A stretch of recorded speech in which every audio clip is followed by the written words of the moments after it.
C'est avec un immense plaisir et une grande émotion que je viens présider ce matin la 3e édition de la journée de solidarité dédiée aux blessés et invalides militaires. Je rends grâce à Dieu de nous avoir accordé ce privilège un an après la 2e édition, célébrée ici même au Cercle Mess des officiers, colonel Emmanuel Gomis.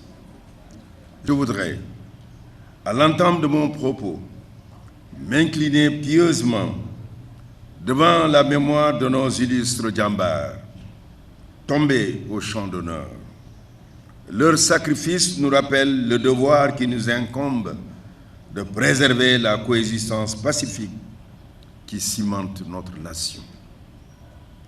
À nos blessés et malades alités, j'exprime notre solidarité tout en leur souhaitant un prompt rétablissement et un retour rapide à leurs fonctions et activités. Cette journée de haute portée sociale s'inscrit en droite ligne de la vision de son Excellence M. Macky Sall, président de la République et chef suprême des armées, qui porte une attention particulière à la condition militaire. Les décorations auxquelles il procède à chacune des grandes cérémonies militaires, ainsi que les actes qu'il a déjà pris au profit des invalides, des blessés en opération et des familles de militaires disparus, illustrent parfaitement sa volonté de témoigner la reconnaissance de la nation à l'endroit des femmes et des hommes des armées pour leur engagement et leur sacrifice. À l'évidence, à ceux qui ont choisi ce métier hors norme, la nation doit aussi leur assurer un accompagnement social adapté et renforcé. À ce titre, je félicite les armées pour la pérennisation de cette activité altruiste, désormais inscrite dans l'agenda des activités majeures. En effet, cette journée atteste de l'importance qu'elle accorde à la dimension humaine du commandement. Il ne pouvait en être autrement, car c'est au sein de l'institution militaire où l'on retrouve ce solide ancrage aux vertus de cohésion et de camaraderie qui s'incarnent si bien dans les notions de fraternité d'armes et d'esprit de corps. Ces valeurs qui cimentent les relations professionnelles entre militaires favorisent également l'épanouissement professionnel et la sécurité sociale du soldat. Mesdames, Messieurs, honorables invités, les militaires blessés et invalides sont les témoignages les plus vivaces de la noblesse du métier militaire, mais aussi des risques inhérents à l'engagement sacerdotal du soldat. Ils nous rappellent également notre incroyable faculté de résilience individuelle et collective face aux épreuves du destin. Les soutenir est une exigence humaine qui valorise in fine le dévouement et l'esprit de sacrifice. Au-delà de nos morts et de nos blessés, la journée de la solidarité envoie un message fort à tous les personnels, puisqu'elle témoigne de la volonté du commandement de ne laisser personne au bord du chemin.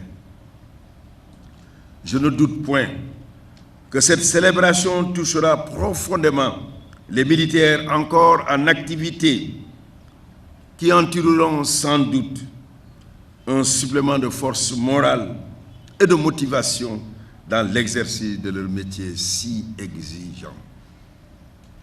C'est le lieu pour moi de magnifier les importantes réalisations sociales faites au profit des couches les plus vulnérables. Parmi celles-ci, on peut citer le fonctionnement effectif du centre que Djambari, lieu de transit qui offre un environnement meilleur à l'épanouissement physique et psychologique des militaires blessés tout en soulageant leurs familles. La dotation d'un véhicule 4x4 double cabine à cette structure a même permis de renforcer la mobilité des pensionnaires. Je suis heureux et fier du dispositif inédit d'attribution de maisons de la Comico aux familles de militaires disparus et de terrains à usage d'habitation aux militaires blessés en opération intérieure dans le site de la cité de Djambar. La prise en charge intégrale de prothèses de membres supérieurs au profit de militaires invalides à la suite de blessures en opération et le soutien régulier et multiforme apporté aux veuves et orphelins de familles militaires constituent des mesures concrètes prises récemment dans le cadre de la politique sociale des armées.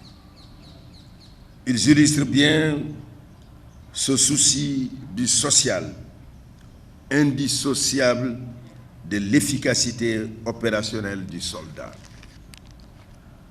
Sous ce même registre, l'augmentation des pensions d'invalidité et de retraite, ainsi que l'opérationnalisation du système sécurisé de gestion des prestations médicales pour les invalides, sont autant d'acquis, traduisant incontestablement le dynamisme social des armées.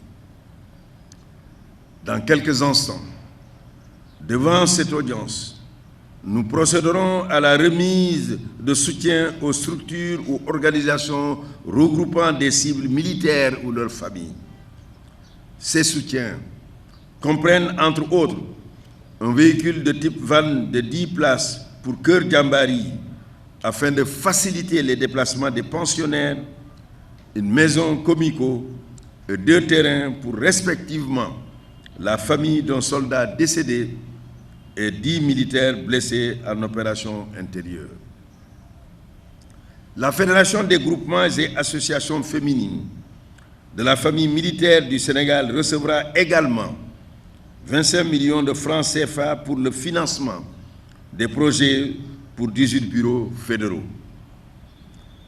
Mesdames, Messieurs, honorables invités, pour optimiser l'action sociale avec des réalisations structurales, soutenables, à fort impact et dans la durée, il nous faut comprendre et entreprendre des efforts de maîtrise qualitative et quantitative des différentes cibles. Aussi, convient-il de rappeler que la solidarité commence par la formation d'appartenance du blessé ou de l'invalide militaire. Ce lien affectif et émotionnel qui témoigne d'une reconnaissance mutuelle permet à ces derniers de se réapproprier des repères sociaux et professionnels troublés par une indisponibilité prolongée.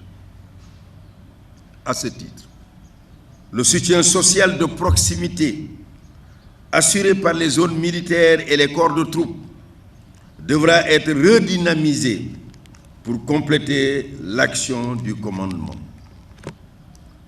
Avec l'accompagnement de structures dédiées, il s'agira également de poursuivre la réflexion pour élargir les opportunités professionnelles ouvertes à nos blessés et invalides militaires dans une perspective de reconversion ou de réinsertion dans la vie civile. Ces ambitions, nous comptons les matérialiser dans une démarche inclusive, intégrant toutes les parties prenantes des structures du pôle social aux associations. Car, comme le disait Victor Hugo dans les proses philosophiques, je le cite, « Le propre de la solidarité, c'est de ne point admettre d'exclusion. » Fin de citation. Dans cette perspective, pour que nous menions à bien ces ambitions, il est essentiel que l'esprit de dialogue et de rassemblement, la recherche de l'intérêt général et une communication permanente avec la hiérarchie guident notre conduite. Au-delà du seul cadre interne aux armées, la journée de la solidarité est aussi une expression vivace du concept armée-nation. En ce sens, elle offre l'opportunité à nos concitoyens de manifester leur soutien de toute nature en parfaite communion avec les forces armées.